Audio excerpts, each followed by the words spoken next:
Amén. Quiero que le dé un fuerte aplauso al Señor esta mañana.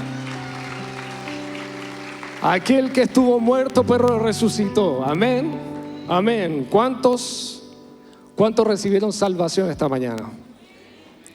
No hoy día, pero recibieron salvación de parte del Señor.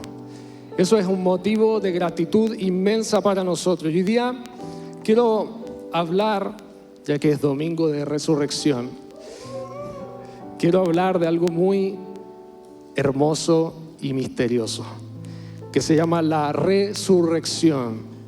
Este título, para que lo tenga ya ahí Andrés, es la resurrección, el misterio del Evangelio. Diga conmigo, misterio. ¿Usted sabe que el Evangelio es un misterio? Vamos a ir a 1 Corintios capítulo 2. 1 Corintios, si me ayudan ahí con el versículo. 1 Corintios capítulo 2.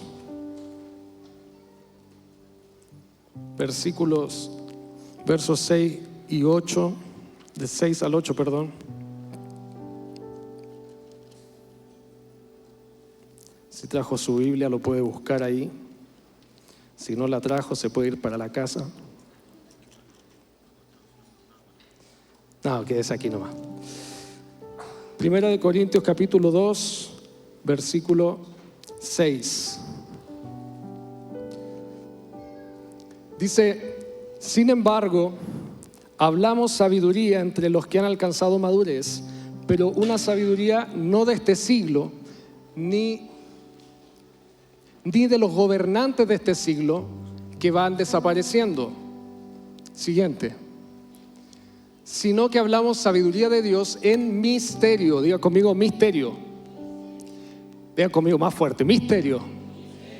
La sabiduría oculta que desde antes de los siglos Dios predestinó para nuestra gloria. La palabra que aparece ahí, y hay dos cosas claves. Gracias, Marita.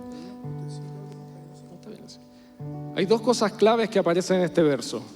Una es misterio y otra es gobernantes, o la versión más real dice príncipes. Entonces se leería, mira, si me puede dar, creo que la Reina Valera lo tiene con esa versión. La versión Reina Valera.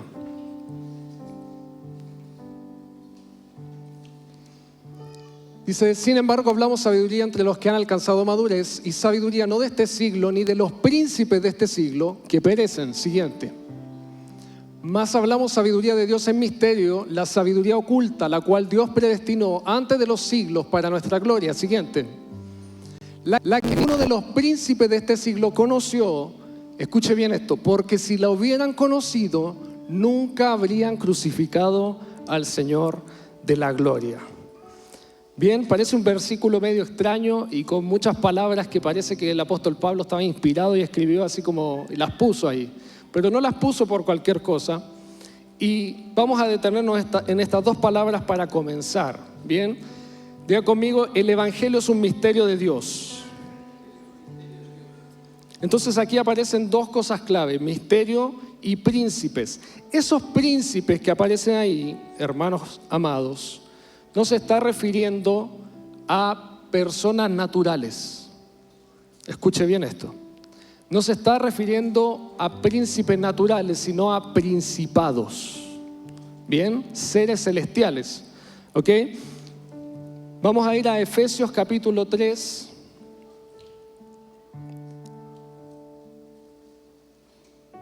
Yo quiero llegar a la resurrección, pero antes tengo que hacer un contexto más o menos. Bien, Efesios capítulo 3, versículo 8.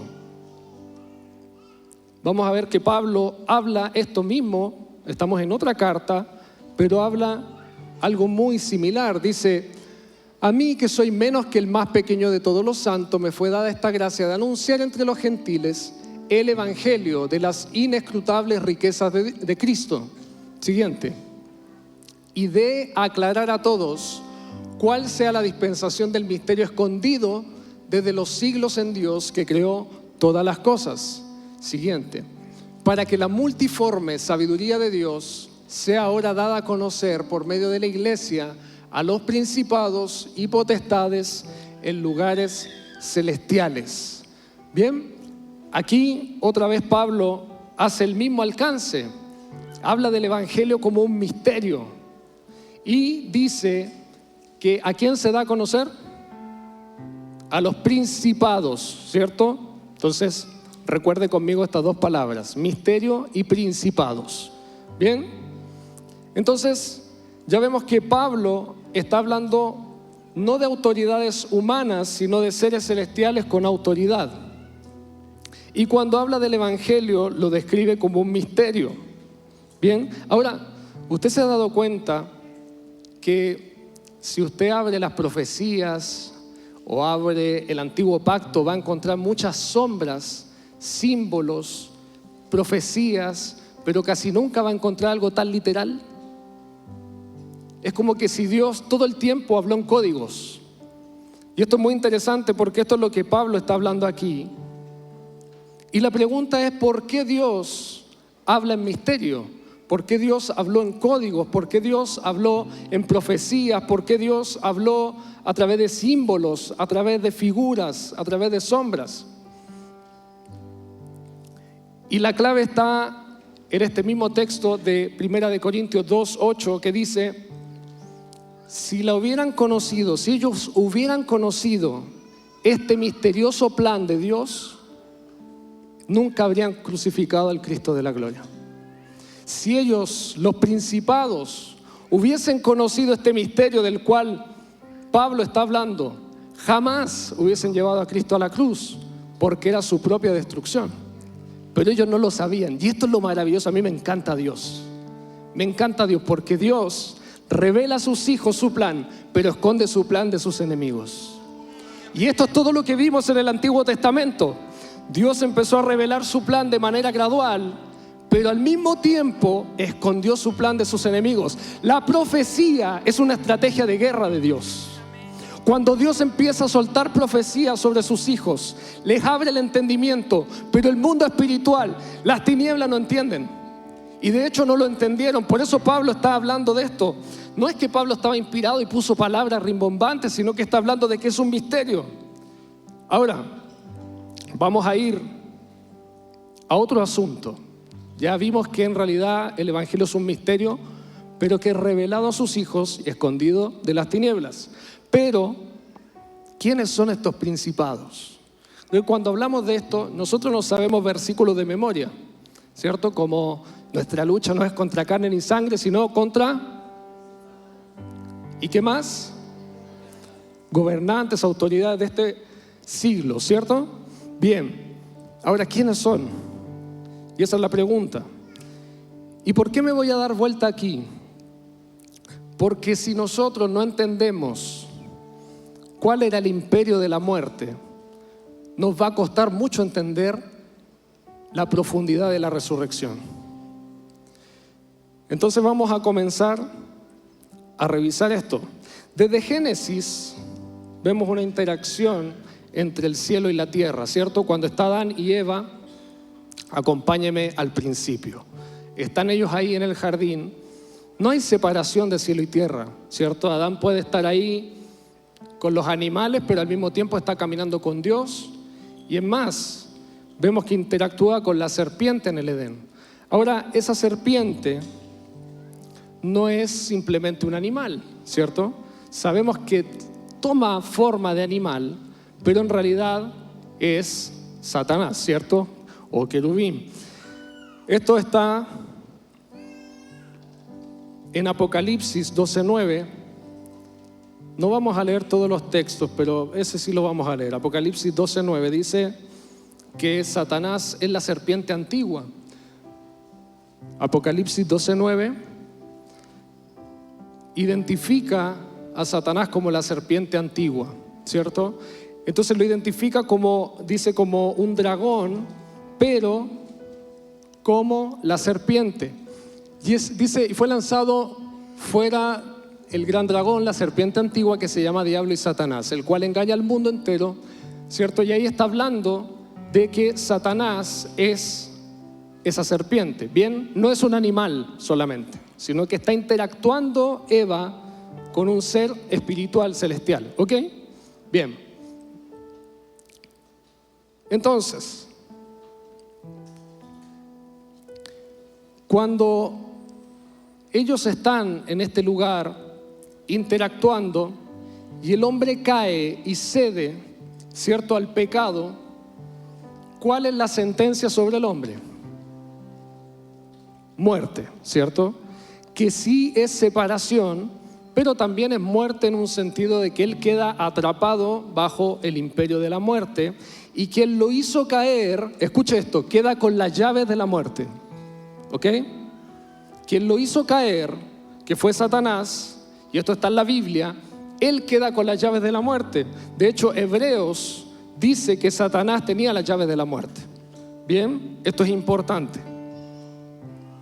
Ahora, de ahí en adelante, estamos en la caída, de ahí en adelante empiezan a suceder un montón de cosas que nos llevan cada vez más a ver la degradación y la maldad del hombre cada vez más sumergido en la muerte. Entonces, el hombre desobedece, entra el pecado, entra la muerte y el hombre queda, la humanidad y toda la creación queda bajo el dominio de la muerte. ¿Bien?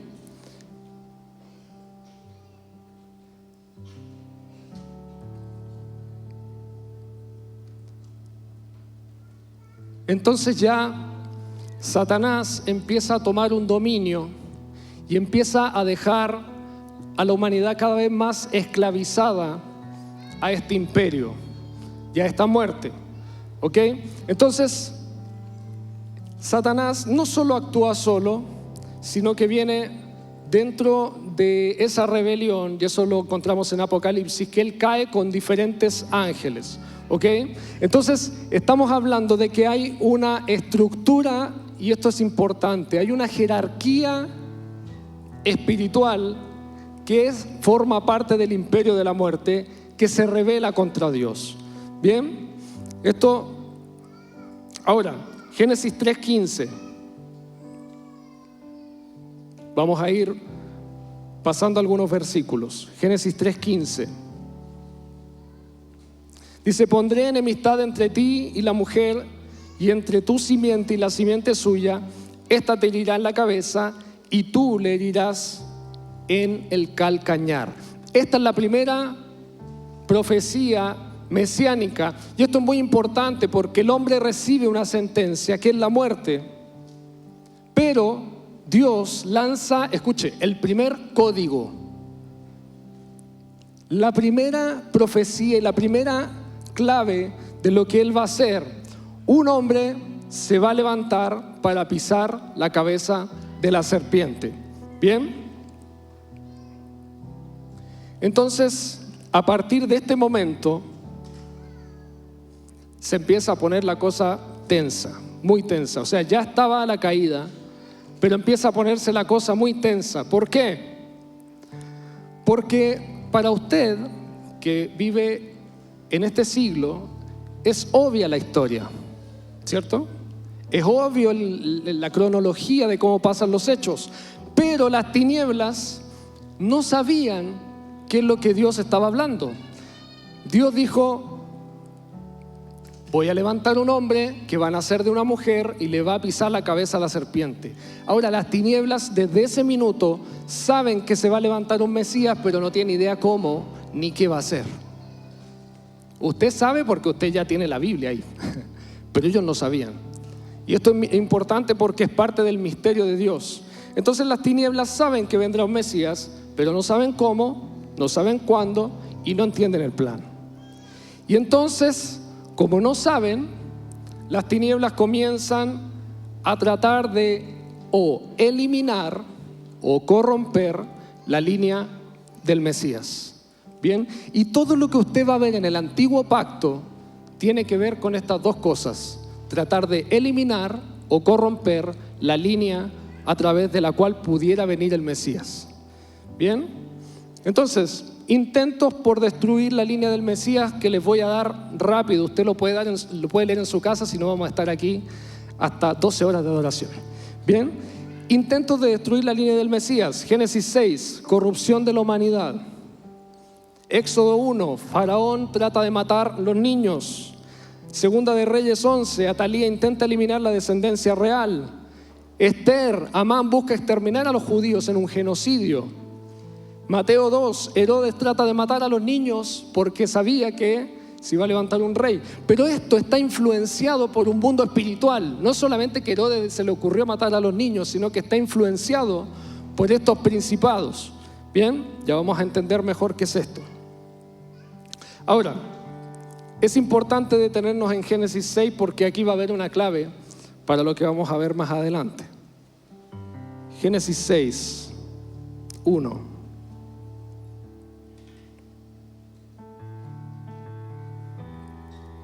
Dice, aconteció que cuando comenzaron los hombres a multiplicarse sobre la faz de la tierra, les nacieron hijas,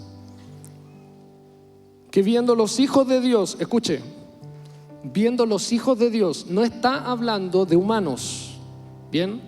Está hablando de seres celestiales, ya vamos a ir con calma. Que viendo los hijos de Dios que las hijas de los hombres eran hermosas, tomaron para sí mujeres escogiendo entre todas. Y dijo Jehová, no contendrá mi espíritu con el hombre para siempre, porque ciertamente él es carne, mas serán sus días 120 años. Bien, ¿qué pasa aquí? Estos seres celestiales que son parte de la corte celestial, usted va a decir, ¿qué es eso? Empiezan a tomar mujeres humanas y tratan de corromper la línea de la humanidad para que el Mesías no nazca. Este es el plan, o la estrategia, perdón. La contraestrategia de las tinieblas es corromper la línea del Mesías. ¿Bien? Ahora, esto es importante porque de aquí empezamos a ver que la humanidad empieza a tratar de esquivar la muerte tomando contacto con seres celestiales para hacer y vivir de una manera anti-Dios. ¿Bien? Entonces, la humanidad empieza a tratar de hacer contacto con seres celestiales para tratar de vivir de una manera anti-Dios. Otro ejemplo, Babel, Génesis 11.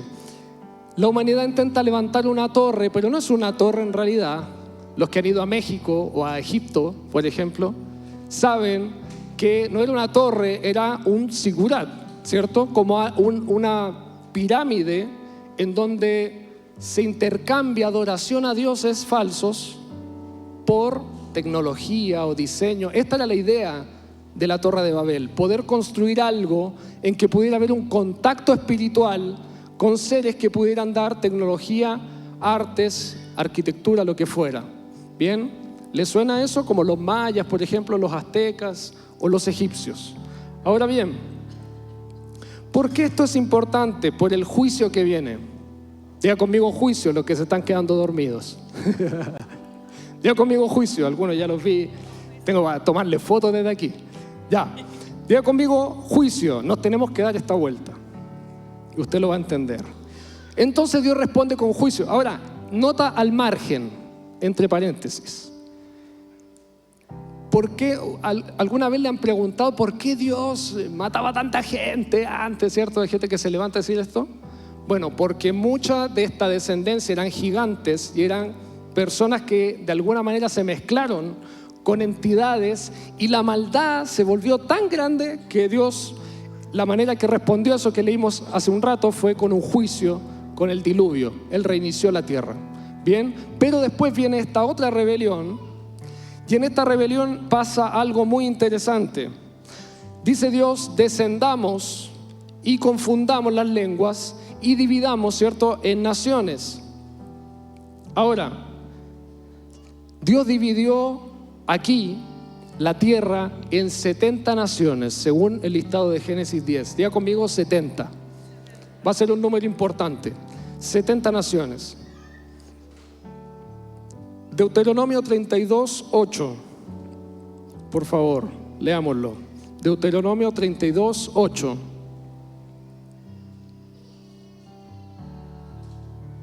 Dice, cuando el Altísimo, puedes poner la NTV para no estar tan españolísimo. Dice, cuando el Altísimo asignó territorios a las naciones, cuando dividió a la raza humana, fijó los límites de los pueblos según el número de su corte celestial. Ojo con esto. Según el número de su corte celestial. Estamos hablando, ¿cierto? Voy a hacer una recapitulación. Estamos hablando de que hay seres celestiales con los cuales la humanidad quiso tener acceso, ¿cierto? Y estamos hablando de que, de alguna manera, nosotros no somos el centro de la tierra en sí, sino que hay todo un mundo espiritual que hablamos al principio, que Pablo dijo que hay principados, gobernantes, autoridades invisibles, ¿cierto? Bien, entonces Dios dividió las naciones y las asignó a seres celestiales, y Él se quedó con Israel. Escuche esto, aquí es cuando Dios elige a Israel. De hecho, estamos en Génesis 11, ¿cierto? La Torre de Babel. Génesis 12, Dios llama a Abraham. Entonces, Génesis 11, Dios reparte las naciones de la tierra a autoridades celestiales de su corte. ¿Bien? Y Él se queda con Israel y empieza su plan con Israel.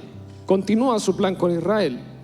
Bien, entonces, para darle algunos ejemplos solamente, hay una corte celestial, y eso se puede ver en Job, por ejemplo, cuando se presentan delante de Dios.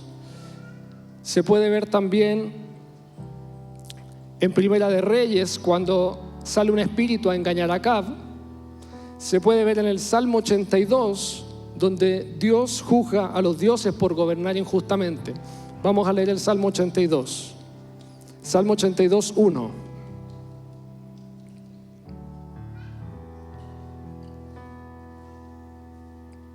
Dice, Dios preside la corte de los cielos, pronuncia juicio en medio de los seres celestiales.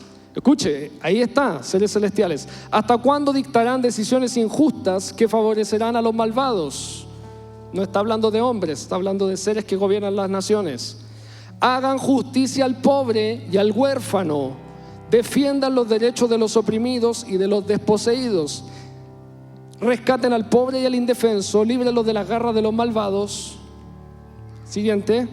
Pero esos opresores no saben nada, son tan ignorantes, andan errantes en la oscuridad mientras el mundo entero se estremece hasta los cimientos. Siguiente. Yo digo, ustedes son dioses, son todos hijos del Altísimo, pero morirán como simples mortales y caerán como cualquier otro gobernante. Aquí, en esta corte, Dios proclama un juicio sobre estos seres que quedaron asignados a las naciones. De hecho, en los Salmos, ¿usted ha escuchado esta expresión? Levántate, Señor. Esa expresión, levántate, Señor, tiene que ver con la resurrección. Pero vamos a llegar después. Bien, en Salmo 82, Dios pronuncia un juicio sobre estos gobernantes. ¿Leyó bien? Decía seres celestiales, no decía hombres. Ellos estaban encargados de impartir justicia a las naciones y se rebelaron contra Dios. Bien, esto que yo le estoy hablando son los principados. Estos son los principados y autoridades del mundo invisible. Ahora, ¿por qué esto es importante? Daniel 10. ¿Quién se acuerda cuando Daniel está orando? ¿Qué pasa cuando viene la respuesta del Señor? Se lo pone el príncipe de Persia. Esa palabra príncipe no es una persona natural, es un principado el que se lo pone. Bien, y ahí hay ejemplos. Después dice, va a venir el príncipe de Grecia. Estamos hablando de principados, gobernantes invisibles. ¿Por qué estoy hablando de esto? Porque cuando Pablo dice que el misterio del evangelio fue ocultado, porque si ellos hubiesen sabido, jamás lo hubiesen crucificado, porque no está hablando de usted en ese minuto. Pablo está hablando de lo que pasó en el mundo espiritual. Bien, es muy loco. Ahora, estos principados empezaron a levantar idolatría, ¿cierto? Lo que conocemos como los Baales, Acera, Moloch, etc. Bien, todo esto que estoy hablando se llama el imperio de la muerte. Esto es el imperio de la muerte. Lo que estos principados hicieron fue esclavizar las naciones y fue someterlas, pero a la vez intercambiar adoración hacia ellos y darles un sistema antidios. Eso es lo que hicieron. Bien, ahora, ¿cuántos saben que Dios nunca tiene un plan B? Su plan siempre es el A. Dios tiene siempre un plan A. Así que Dios nunca desistió, a pesar de toda esta rebelión. ¿Bien?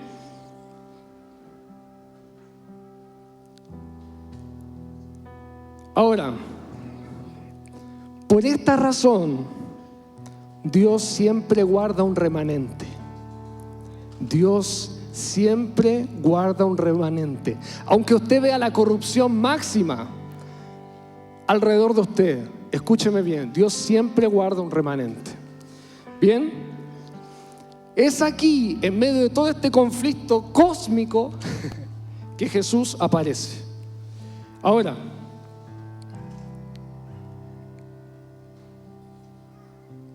es hermoso porque Jesús aparece y se encarna, pero no es primera vez que aparece cuando se encarnó. La sabiduría de Dios estuvo oculta para los principados, pero siempre estuvo ahí. Entonces, cuando Adán y Eva caen y Dios sacrifica un animal para vestir a Adán y Eva, ¿quién era ese? ¿Quién era? Cristo. Cuando Noé tiene que entrar al arca, ¿quién era esa arca? Cuando Moisés se enfrenta a la zarza ardiendo, ¿quién es esa zarza? Cada vez que Dios hizo algo en el antiguo pacto, cada vez, una y otra vez, lo hizo en misterio, lo hizo en código, pero siempre estuvo ahí. El ángel del Señor, ¿quién es? Cristo. Ahora, ¿qué es lo maravilloso? Que en las narices de las tinieblas Dios siempre se paseó, siempre merodeó en las narices de las tinieblas. Pero un día nace ese hombre de Génesis 3:15 que le va a aplastar la cabeza a la serpiente.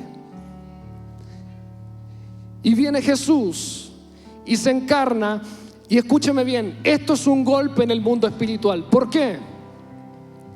Porque recuerde que estos principados tenían contacto con los seres humanos, pero ellos no amaban la humanidad. Simplemente había un intercambio de tú me das adoración, yo te doy sabiduría oculta. Pero cuando aparece Jesús, es un golpe en el mundo espiritual, porque es el único ser celestial que amó la humanidad de verdad. Él es el único que vino porque sabía que los cielos estaban cerrados para nosotros. Por lo tanto, Él desciende a la tierra.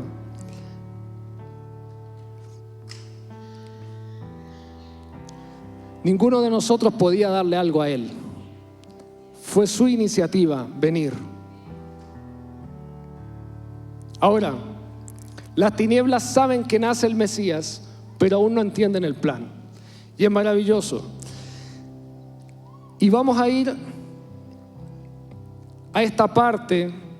No vamos a leer los versículos, pero sí Jesús hace dos cosas muy interesantes. Jesús elige primero 12 discípulos. Diga conmigo 12. Esos 12 discípulos, ¿qué representan? Las 12 tribus de Israel. Pastor Aarón iba a responder bien, sabíamos. Esos 12 discípulos representan las 12 tribus de Israel. Después en Apocalipsis vemos que ellos van a recibir autoridad para gobernar las 12 tribus. Pero también elige, escúcheme, también elige 70 discípulos. ¿Se acuerda del número 70? Jesús elige 12 discípulos por las tribus de Israel, pero también elige 70 discípulos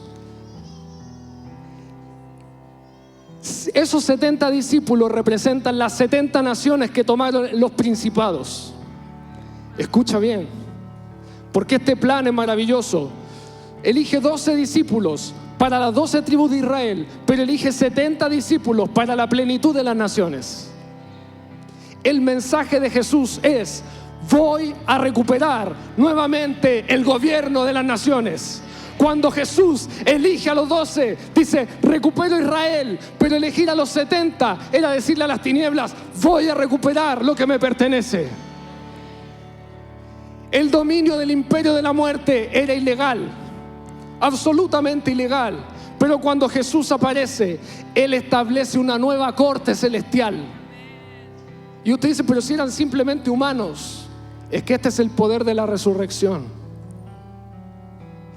No es simplemente humanos. Él toma 12, toma 70, viene a recuperar el gobierno y va a Cesarea de Filipo. ¿Quién ha estado en Cesarea de Filipo? Y se mete en las puertas del Hades, en las narices del infierno, donde habían sacrificios humanos, donde estaban las puertas del imperio de la muerte. Y se mete con el concilio, con la corte. Aún no, porque eran humanos, aún no, pero en algún momento iban a llegar a ser la corte celestial. Y se mete con ellos en las narices del infierno. Y él dice lo siguiente: ¿quién dicen que soy? Y Pedro dice: tú eres el Cristo, el Hijo del Dios viviente. Y desde ese minuto en adelante, Jesús empieza a hablar abiertamente acerca de su muerte. Y aún las tinieblas no entendían el plan. Es más, ni los discípulos lo entendían, porque es un misterio oculto que ya no fue revelado, pero en ese momento estaba oculto.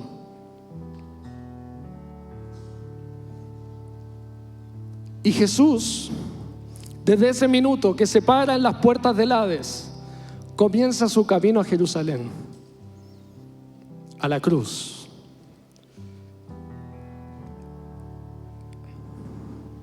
Ahora, ¿cuál es la lógica de las tinieblas? Que son bien tontos.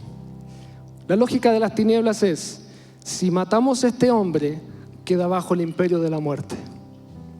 Porque toda la humanidad, todo hombre, toda carne está bajo la sentencia del imperio de la muerte.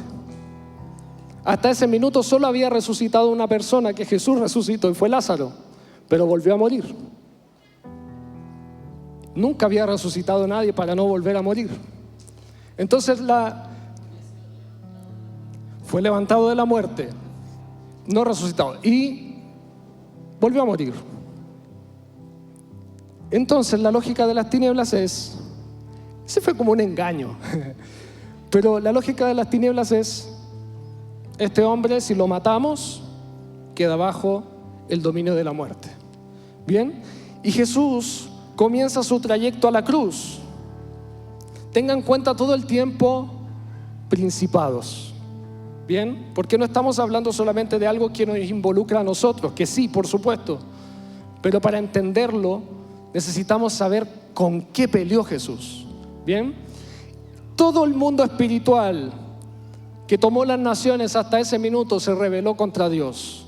No era solamente Satanás, sino tenía un imperio de la muerte en contra de Jesús. Pero Él se paró en las narices de las tinieblas y fue a la cruz. Ahora, la lógica de las tinieblas era: si lo matamos, queda bajo el imperio de la muerte. El punto es el siguiente. Aquí es donde toma relevancia el Cordero de Dios. Porque Él va a la cruz, Él muere, pero la legalidad de la muerte era el pecado, porque la paga del pecado es muerte. Pero hay un problema para las tinieblas: este hombre no cometió pecado. Este hombre fue perfecto. Este Cordero fue perfecto. Hebreos 4:15 dice: fue tentado en todo, pero sin pecado. Por lo tanto, cuando Cristo muere, Él no simplemente queda bajo el imperio de la muerte, sino Él atraviesa la muerte y se mete en las narices de todos estos principados, en el Hades, en el mismo infierno. Y Jesús entra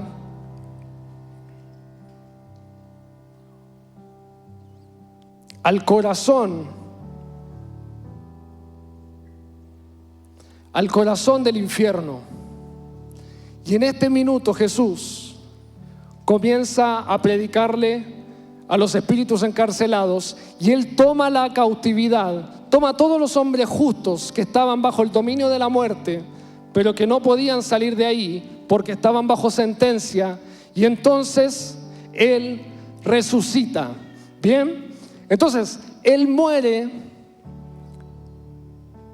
hace esto, va a la muerte, va a las profundidades de la muerte y toma la cautividad, y Él se levanta para recuperar el gobierno de las naciones. Él resucita. Entonces, la resurrección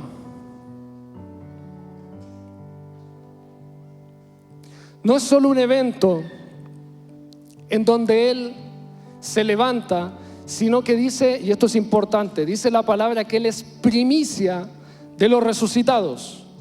Bien, diga conmigo, primicia.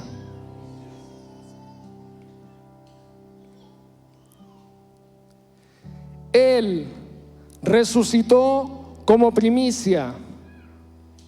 Y ahora, dice Colosenses 2, 14, 15, anulando el acta de los decretos que había contra nosotros y despojando, escuche, a los principados y a las potestades, los exhibió públicamente, triunfando sobre ellos en la cruz.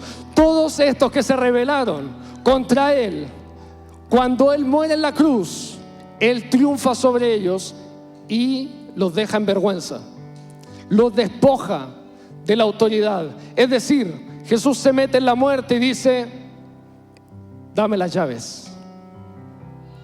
Mira a Satanás y le dice: dame las llaves, dame las llaves. Con esa autoridad con la que Jesús muere como un cordero perfecto, sin pecado. ¿Y por qué sin pecado? Porque estaba lleno de amor.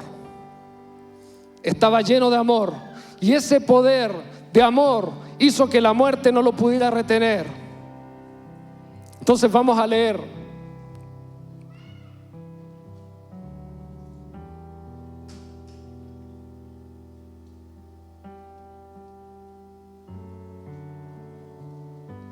Apocalipsis 1:18.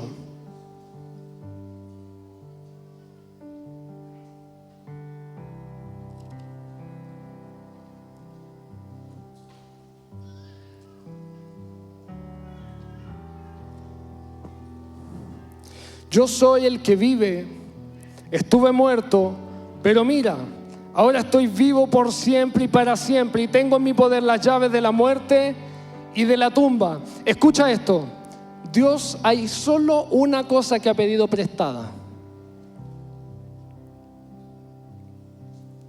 Dios nunca pide nada prestado. Hay solo una cosa que Dios ha pedido prestado, y eso fue la tumba. ¿Sabe por qué? Porque no le iba a ocupar muchos días. Dios nunca pide prestado, pero esto lo pidió prestado porque no le va a ocupar mucho tiempo. Él venció a la muerte. Viene y dice: tengo las llaves. Yo soy el que vive, estuve muerto, pero mira, ahora estoy vivo por siempre y para siempre, y tengo en mi poder las llaves de la muerte y de la tumba. Antes las llaves no las tenía Él, las tenía Satanás.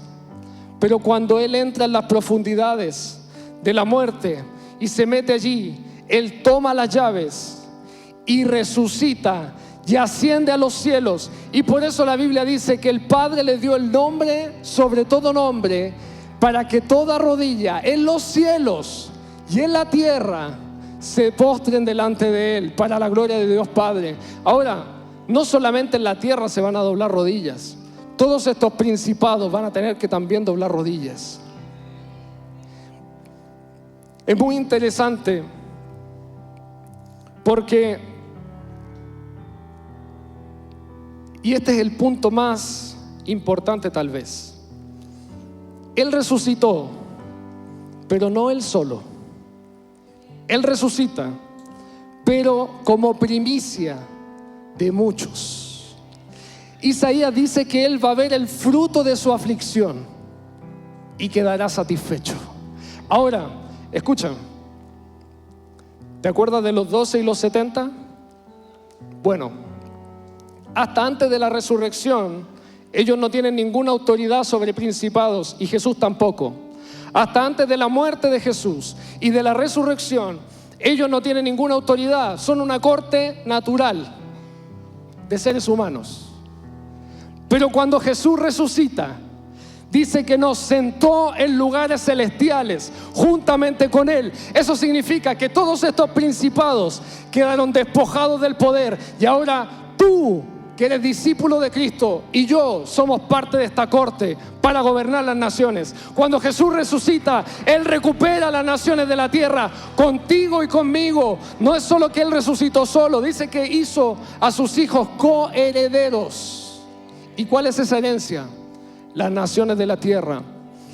Él resucita como primicia, pero ahora Él despoja a estos principados y sienta a sus hijos en lugares celestiales. Por eso Pablo dice, hablamos sabiduría entre los que han alcanzado madurez, porque esto no se lo puede dar a los niños.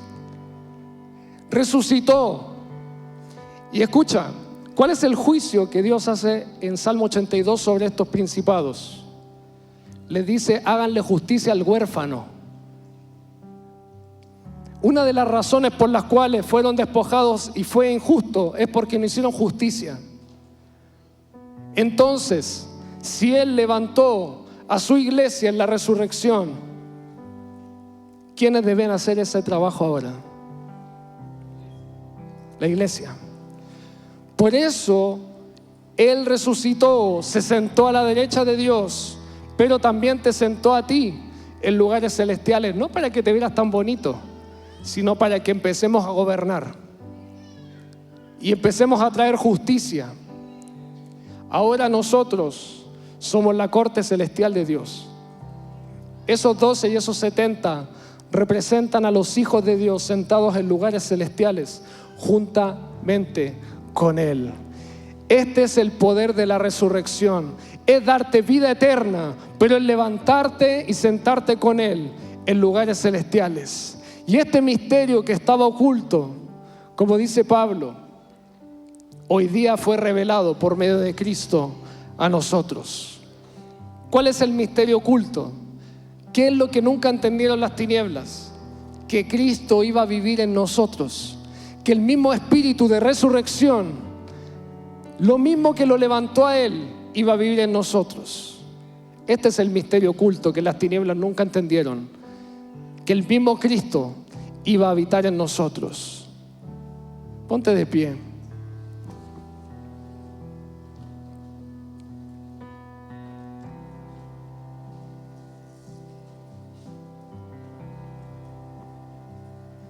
No solo resucitó Él resucitó, pero Él resucitó como primicia de un ejército de resucitados. El diablo no tiene solo un problema, tiene muchos problemas, porque Él resucitó para hacer un ejército de resucitados.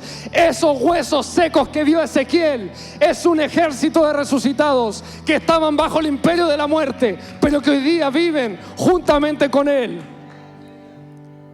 Primera de Corintios 15, 20.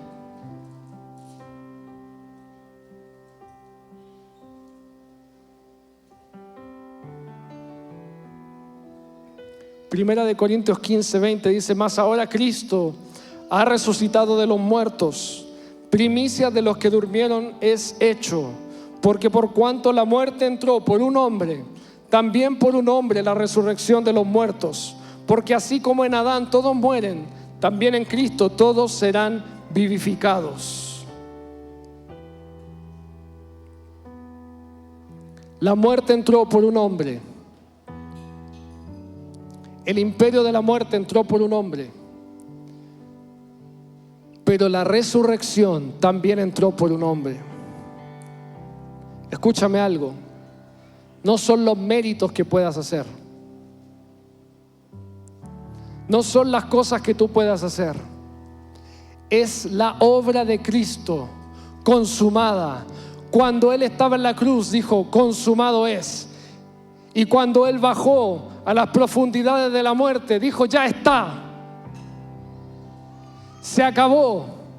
No hay autoridad que tenga el imperio de la muerte, sino que ahora yo tengo las llaves del poder y de la muerte. Y dice que ascendió a los cielos y se repartió y dio dones a los hombres.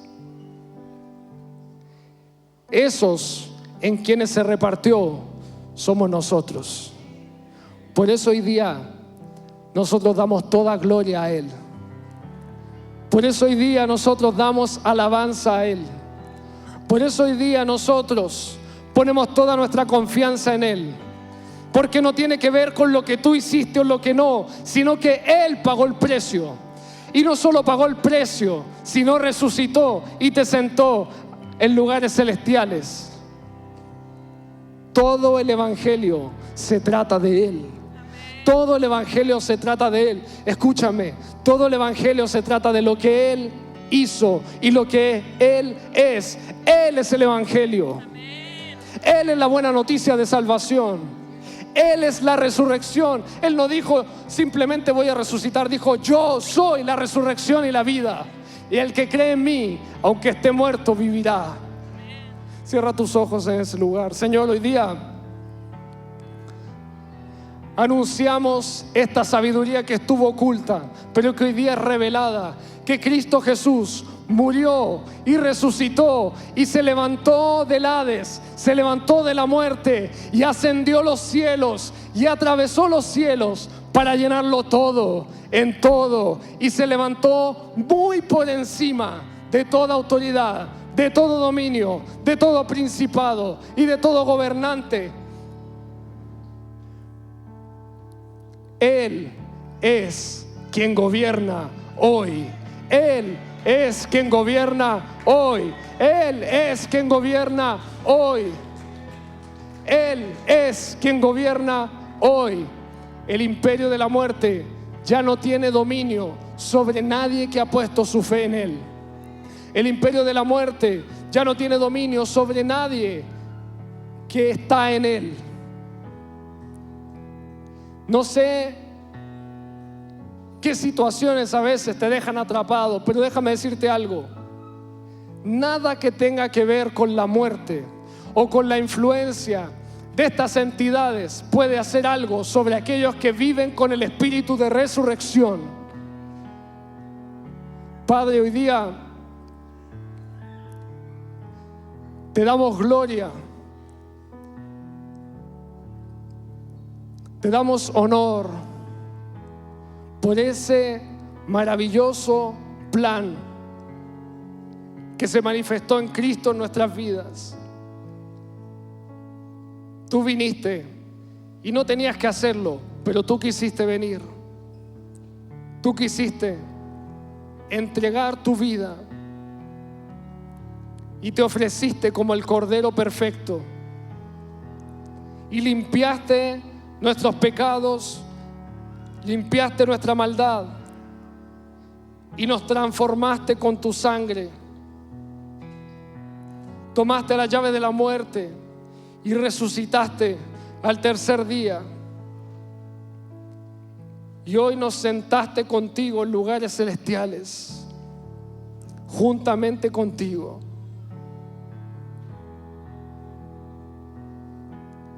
Y aquellos que tenían las llaves, aquellos que tenían el dominio de las naciones, ya fueron despojados. Y hoy día venimos a anunciar esta palabra en la tierra, pero también en los cielos. Aquellos que tenían el dominio fueron despojados. Y hoy día tú te levantaste con el dominio, pero también diste a tus hijos el sentarse contigo como coherederos. Y yo oro en el nombre de Jesús para que este espíritu de resurrección en nosotros nos lleve a traer nuevamente justicia a las naciones. Nos lleve nuevamente a traer justicia, Señor, donde se corrompieron las cosas. Señor, que este ejército de resucitados que tú levantaste, hoy día traigamos nuevamente justicia sobre las naciones, así como tú subiste y te sentaste a la diestra del Padre para gobernar hasta poner a todos los enemigos debajo de tus pies. Señor, queremos ser parte de este plan hasta que todos tus enemigos estén debajo de tus pies, hasta que todos tus enemigos estén debajo de tus pies. Hoy Dios tiene una nueva corte celestial, y esa corte ya no son los rebeldes, esa corte son los hijos resucitados juntamente con Él.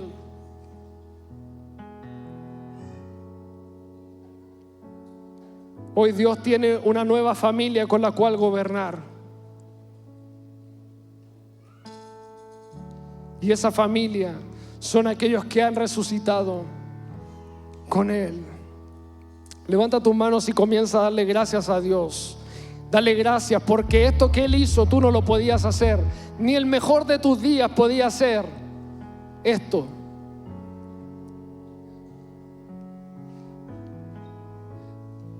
Dale gracias al Señor por su maravilloso plan y por su obra en la cruz, pero también en la resurrección.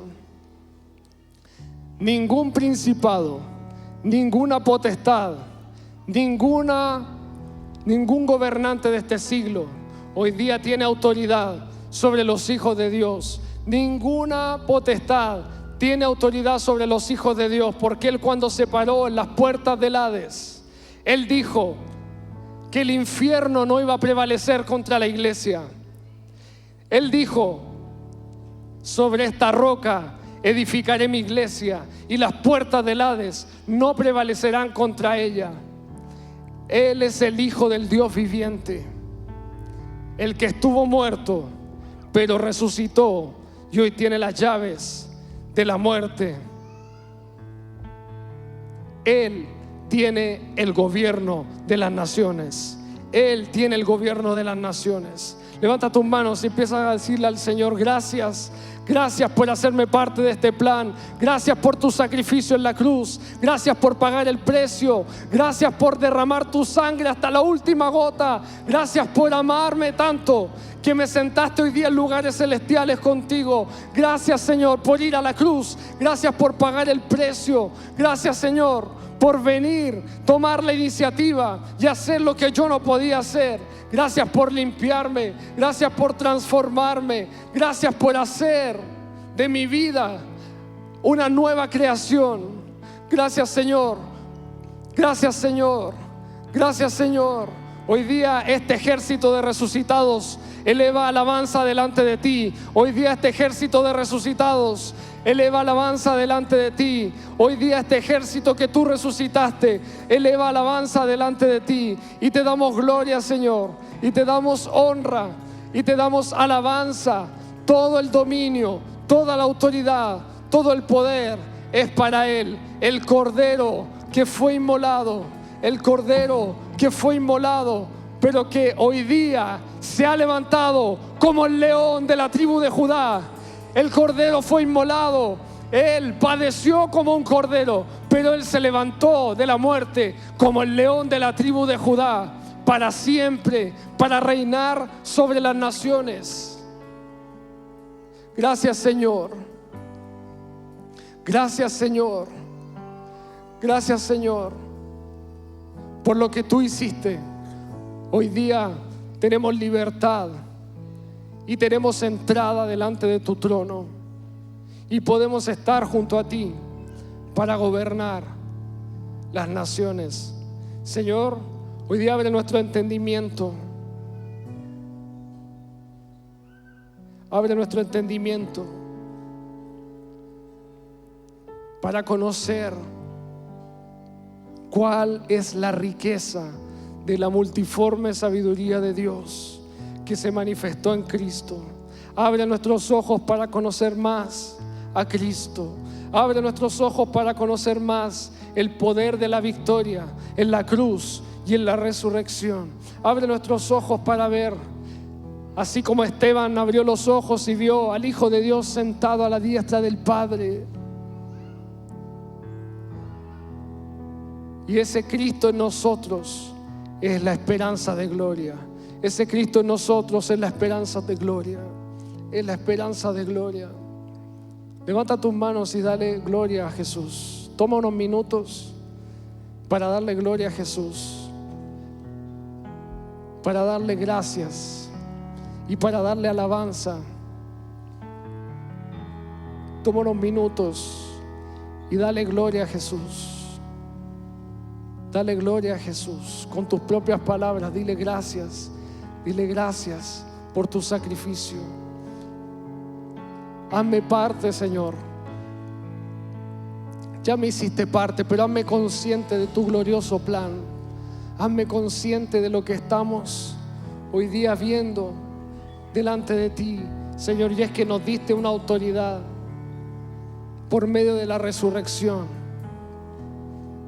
para traer nuevamente justicia.